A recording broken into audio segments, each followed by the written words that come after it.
is going to be Commander, and I figured I'd just go through this deck that I've built recently, just so you can see some of the cards that I've put into this. So, to start with, I basically have my Commander, which I'm not 100% sure which one I want to use yet. It's between Drailnu, Lichlord, and Murkovosk, Mind Drinker. Each one has their own advantage, which can come in handy. But Drailnu kinda has a big disadvantage, which is if damage would be dealt to Drailnu, sacrifice that many permanents instead.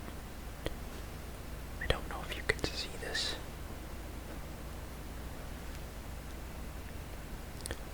But having to sacrifice that many permanents is definitely not going to be really good, but the ability that he has is basically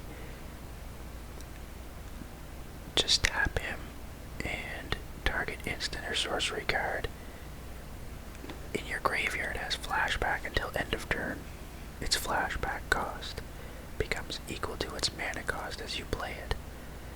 So basically that means if you have any instant or sorcery spells in your graveyard, you can play them once again using Drailnu's ability for the same cost that you spent originally to cast it, which can come in handy with some of the cards that I have in this deck.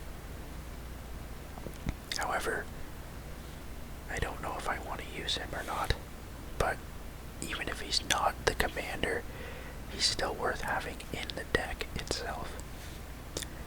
The other guy, Murkovosk, has a lot more advantages. He's a 2/4 flying, and basically, whenever he deals combat damage to a player, that player reveals cards from the top of their library until they reveal until they reveal 4 land cards, and then they put all the cards revealed that way into their graveyard. So a lot of what I have in this deck either deals direct damage to the opponent, or it basically tries to make them discard all of their cards. So that's why I kind of like Murkovosk. So this is basically a blue-black deck, and these cards aren't really in any order per se. They're kind of just in the order that I was last looking at them in, trying to decide what would be best to put into this deck. I put Drown in Sorrow in this deck because it's mostly for defensive purposes. If someone has like a bunch of token creatures, or if they even have just a whole bunch of 1/1 or 2/2 creatures, this could really come in handy, because in a lot of cases I've been in matches where the opponent has put out like 5 or 6 1/1 white clerics, or a whole bunch of 1/1 token creatures, and when you're up against 1 or 2, it's not that big of a deal. But when you basically have 20 or 30 of them coming at you, even if you block, you're still going to end up losing. So that's why this is in there, in the hopes that basically if that happens, I have a defense against it. I also have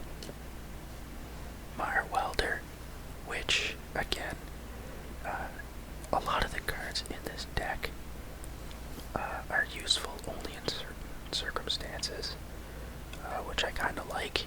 I mean, there's a good clear point to a lot of the cards that are in here, but then there's a lot of random ones that are good for specific circumstances.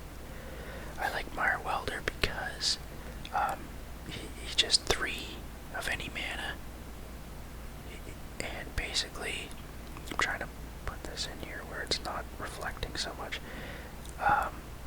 He can exile a target artifact card from a graveyard, and then he basically has all the activated abilities of the cards that have been exiled. So if I'm up against someone who has a lot of artifacts and I'm making them discard all of them,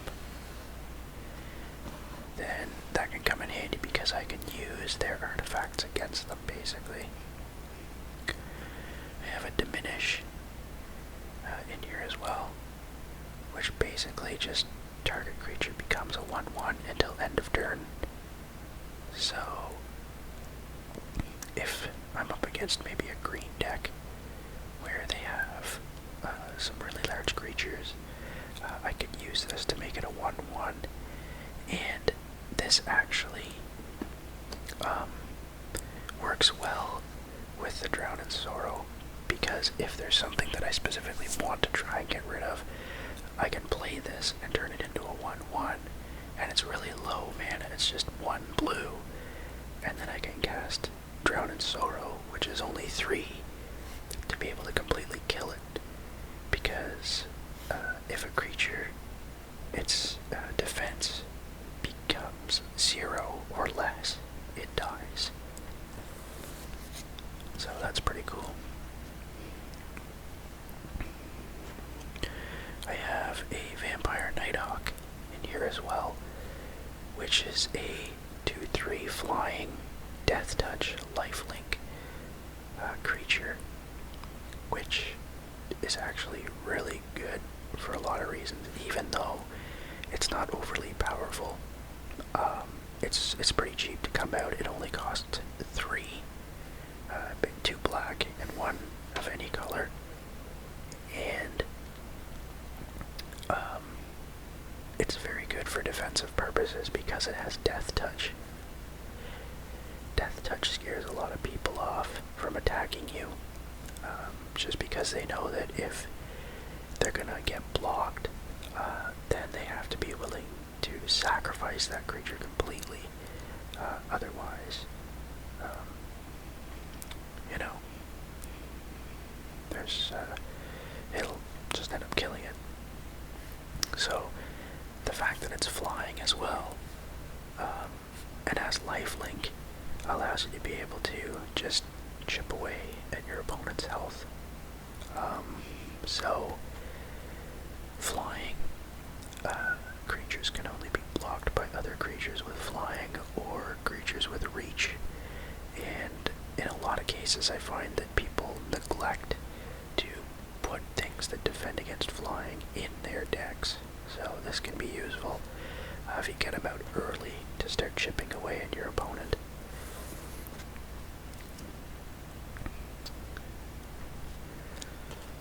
I also have Deathgaze Cockatrice, which is very similar to the Vampire Nighthawk, in that it has flying and Death Touch. It doesn't have lifelink, and it's only a 2/2 that costs 4, which is kind of a downer, but it's still good because it has Death Touch, which again can scare people off.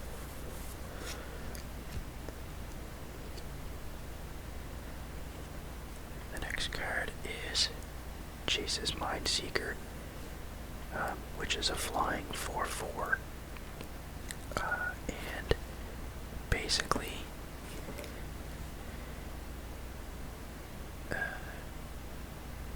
when Chase's Mindseeker enters the battlefield, target opponent puts the top 5 cards of his or her library into his or her graveyard. You may cast an instant or sorcery card from among them without paying its mana cost, and that's actually a really good ability.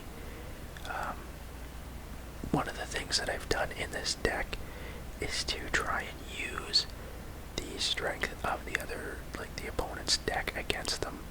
So like if the person has a lot of really powerful instant sorcery spells, this gives me the chance to use them against them in battle when I bring out a character.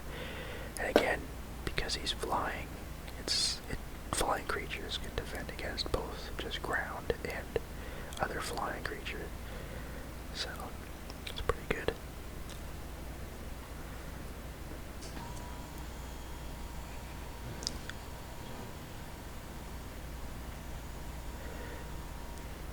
The next one I have is Phantom Warrior. And Phantom Warrior is actually really good, again, to be able to chip away at your opponent because it's unblockable, basically. So you can constantly be doing 2 damage to your opponent without them having any sort of way of defending against it.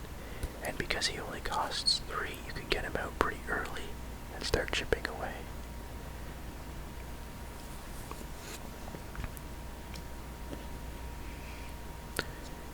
The next is Echo Mage, which is the only level up card that I have in this deck, and basically he has a pretty good ability of being able to he levels up, and at levels 2 to 3 he can copy an instant or sorcery spell and choose new targets for the copy, and that's either instant and sorcery spells that I cast or ones that my opponent casts. And then if you get him up to a level 4, he can copy an instant or sorcery spell twice. So it's actually really good. If, for example, my opponent maybe has Fireball or something like that, and tries to do like 2 or 3 damage to me, I can use his ability when he's leveled up to cast Fireball up to like 2 times back at the opponent. So it's actually really good. This is a card that I had put in there basically to sort of counter if an opponent is holding on to some powerful cards for later on, because it requires 5 mana, it probably won't come out for a while, and if the opponent happens to be holding on to 3, 4, 5 cards for a long period of time, chances are they are either counter spells or like really big creatures or something. So knowing that, I could play this to make the opponent basically discard everything in their hand except for 1 card, which eliminates some of the fear of them having something that could really do some damage.